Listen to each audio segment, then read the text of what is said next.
Good morning. ৰাতিপুৱাৰ ভিডিঅ'টো start কৰিছোঁ।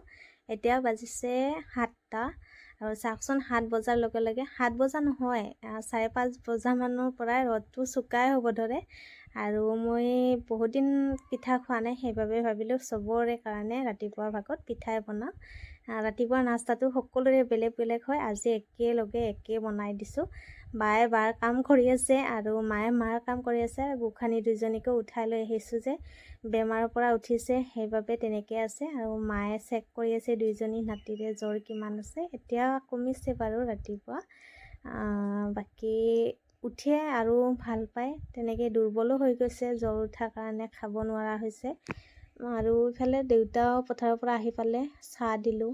তাৰপিছতে ভাবিলোঁ ভেন্দি ইমানেই বেছি ওলাই আছে মানে খাই শেষ কৰিবই নোৱাৰোঁ, সেইবাবে ৰাতিপুৱাৰ ভাততো বায়ে কাটি দিলে। আৰু ইফালে মই বনাই আছোঁ চৰবত।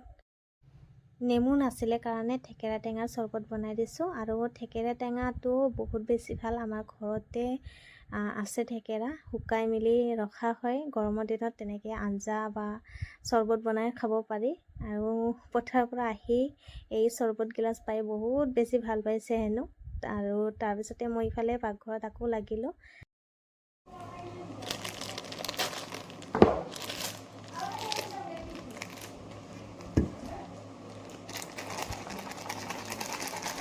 আজি ভাবিছিলোঁ ৰাতিপুৱাটো একেবাৰে সহজ হ'ব, কিন্তু সহজ ক'ত, এতিয়া আকৌ ডাবুলহে কষ্ট হ'ব লৈছে।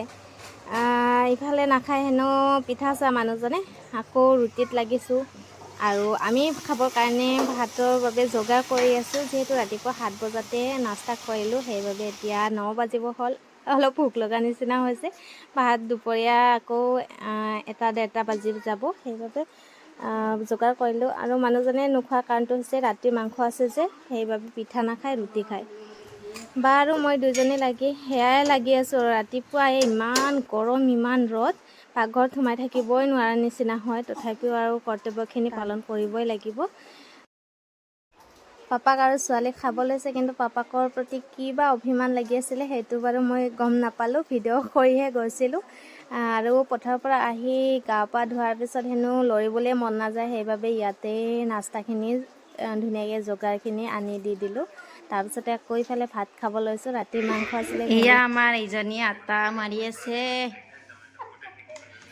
আজি পথাৰত কাম আছে আমাৰ, সেইকাৰণে আটা মাৰি আছে।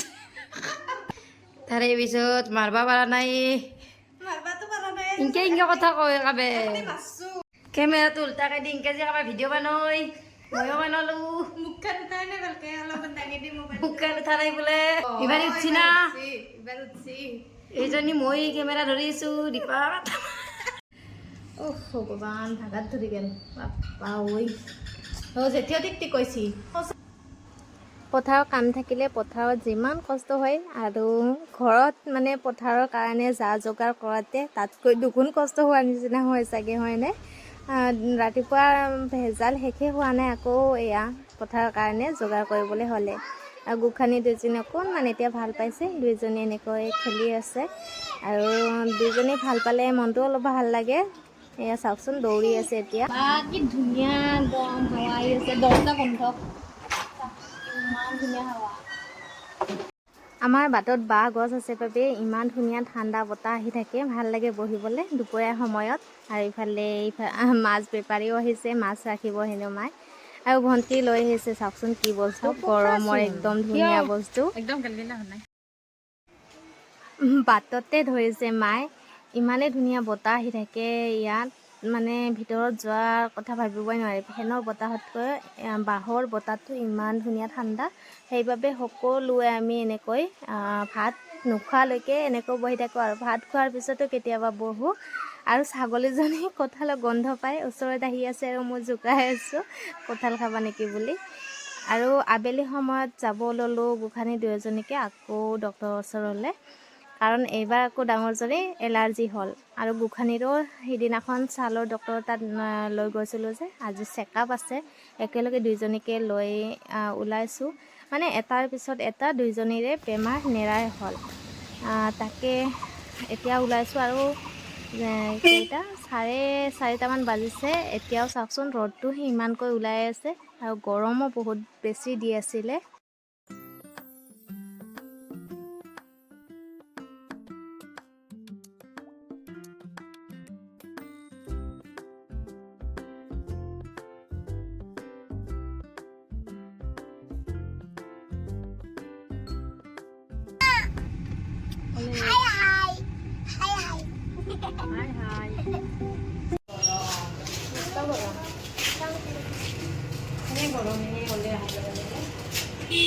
যাও আকৌ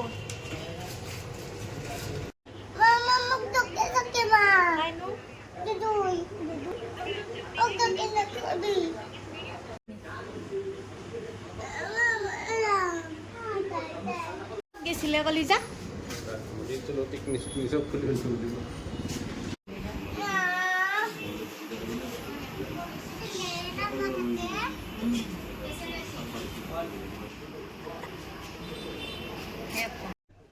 বহু দিন পিছত আজি আহিলোঁ হোটেলত চাহ খাবৰ কাৰণে গধূলি, যিহেতু আমি ডক্টৰৰ ওচৰত গৈছিলোঁ আৰু যোৱাৰ সময়ত ভাবিলোঁ চাহ কাপ গধূলি বাহিৰতে খাই যাওঁ।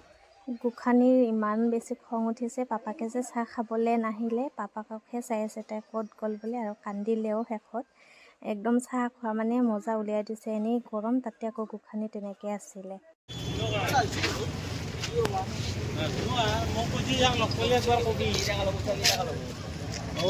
দিনকাই তাৰমানে হেৰি কি বুলি কয়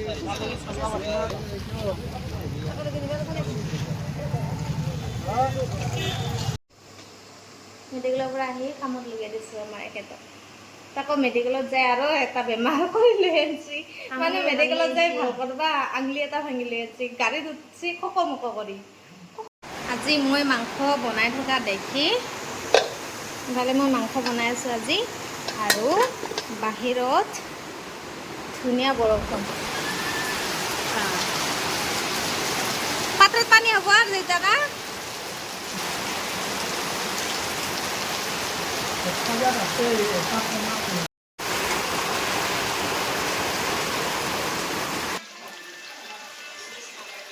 মাংস চাচোন ল'ব পৰা হৈছে ন। এতিয়া আৰু ভিডিঅ'টো শেষ কৰি দিওঁ। ভাত আঞ্জা ৰেডি, এতিয়া দিব লাগে। তাৰপিছতে অকণমান কাম থাকে পাকঘৰত, সেইবিলাক কৰিলে আৰু আজিৰ কাৰণে ছুটি। আশা কৰোঁ সকলোৱে শেষলৈকে চাইছে, আৰু বহুত বেছি গৰম ৰাতিও, এতিয়া গা পা ধুবই লাগিব। বাকী নেক্সট ভিডিঅ'ত লগ পাম, বাই বাই।